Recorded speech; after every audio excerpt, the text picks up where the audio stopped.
Hi, everybody. Shortly after 3 o'clock on a hot Tuesday afternoon, the big immediate story, of course, is a heat advisory at 3 o'clock. Metro temperatures in the 90s, in some case, way up into the 90s. I'll show you those in a moment. I want to start quickly, again, coming to you from the Portland, Oregon, Vancouver, Washington area with this thunderstorm threat. So at 2:30, let's back up a time a little bit. At 2:30, I grabbed this image from the Portland radar site. You can see Eugene, a little bit of rain, no lightning. These are just the initial rain showers developing, including over the Cascades. And the thought is in the coming hours going into this evening, we will see increasing shower activity develop to our south, southern Oregon, and then migrate to the north, and that there will be embedded thunderstorms eventually develop. And the rain chance for scattered to spotty rain showers slash thunderstorms is pretty much statewide this evening and overnight tonight in Oregon, meaning there could be a thunderstorm along the coast here in the valley. The best chance for anything numerous, of course, would probably be over the Cascades and off to the east, and these storms will migrate northward or rain showers overnight all the way up into Washington. Of course, this is being driven. See this X right here on the right side? That's an upper level disturbance. And we're just unstable enough that it's not going to take much to trigger rain showers. And again, at 2:30, you're already seeing that, as I mentioned on the radar. So this thunderstorm threat is spotty. I think we will see spotty storms here on the west side of the Cascades. The question is, do we see two or three, or do we see a dozen? If we see a dozen, your chance of getting wet tonight is pretty decent. Your chance of hearing a rumble of thunder, of course, would be pretty decent as well. Okay, so we're monitoring that for tonight. Also at hand, the heat advisory. The Weather Service has this up for the Portland metro area through through 8 o'clock tomorrow morning. So overnight tonight, it expires technically right now at 8 o'clock Wednesday morning, meaning if you don't have air conditioning really heating up right now, you're not going to get a lot of cooling overnight.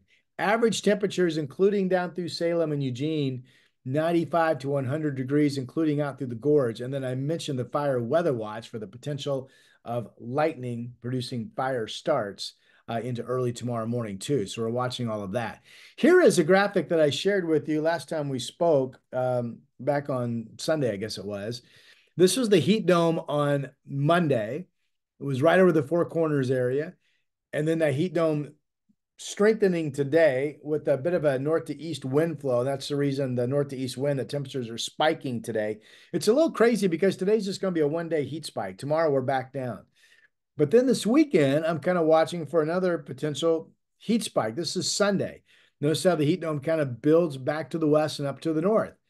Right now, Saturday looks to be the hotter day than Sunday with the adjustment on the latest models. And then notice again, this is from the other day, and this is what it looked like on Sunday. This was the map for Saturday, July 27th, showing the heat dome still over the Four Corners. And my point at the time was we may continue to see temperatures in the 80s to 90 degrees every single day the rest of July. And if that comes true, and it could still come true, this would be the hottest July on record. Wouldn't that be something? Wow.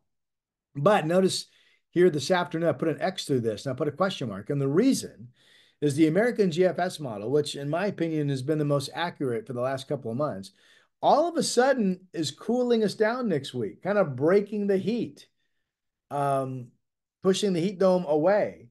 And we could have some comfortable weather for maybe a week, or certainly more comfortable than we have seen.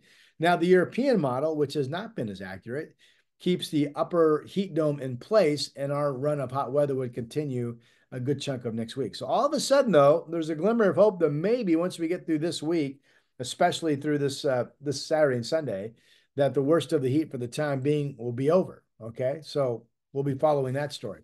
Quick shout out to the Momentous Wealth podcast. My 401ks have been doing pretty well lately. I hope you can report the same on your retirement investments. You can catch a whole library of different investment topics from the Momentous Wealth podcast on Apple Podcasts and on Spotify, brought to you locally. Okay, let's show you what some of those temperatures are. These are the 3 o'clock numbers on this Tuesday. Portland 91. You can look at the map. I'm just going to read some of these off. Vancouver 88, Salem 95, running warmer than Portland, and then 91 Hillsborough, Troutdale, Scapoose's weather station not reporting. McMinnville 93. You see, where's another number? Well, 88 degrees in Salem. And I think I have, yeah, here are the other temperatures around the Northwest. Check this out.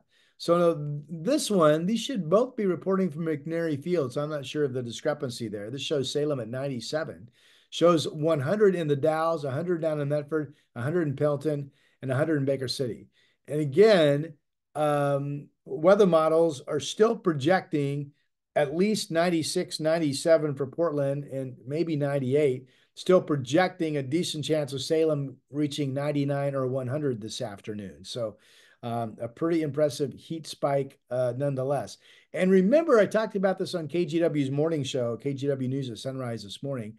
We expected 80s up in Astoria and parts of Clatsop County, and there's Astoria at 82. That's a sign that number one, the air mass is really warm, and number two, the wind flow is north to northeast off of land. So there's no cooling up in Astoria from the Pacific waters. Different story down Newport and North Bend. And I think when I checked earlier, let's bring up some live cameras real quick. I believe some of the coast had some cloudiness. There's Gerhardt by the sea. So that's what Gerhardt looking at Tillamook Head down near Seaside. So that's where temperatures are around 80 degrees. But if you go down to the central coast, yeah, here's the inn at Ottercrest in Lincoln County, south of Depot Bay, and both of their cameras looking south and then to the right looking to the north, kind of fogged and clouded over. That's why those temperatures are being reported as only 60 degrees. So this is courtesy of KGW TV, their futurecast model.